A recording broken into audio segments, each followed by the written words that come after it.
அடங்கா பற்று தமிழன், அன்று போல் இன்றும் என்றும்.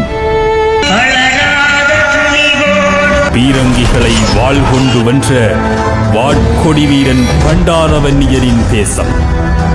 அந்நியர் முதல் இனவாதிகள் வரை ஆக்கிரமிப்பாளர்களுக்கு சிம்ம சொப்பனமாய் விளங்கிய நெருங்க முடியாத நெருப்பாய் தகித்த வன்னிக்கு அடங்கா பற்று என்று பெயர் வந்தது. நான் வீழ்ந்து விடவில்லை என்று அந்நியர்களுக்கு சொல்லிக் கொண்டே இருந்தவர் பண்டாரவன்னியன்.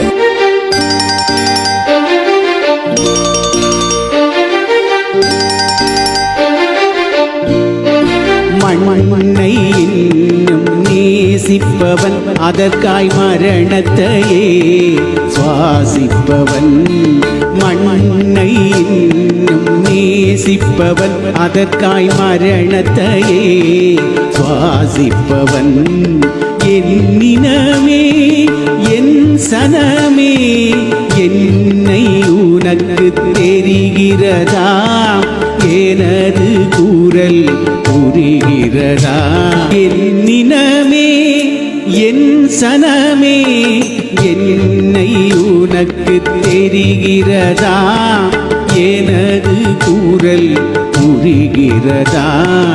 என்னினமே என் சனமே, என்னை உனக்கு தெரிகிறதா? எனது கூறல் புரிகிறதா? என்னினமே என் சனமே.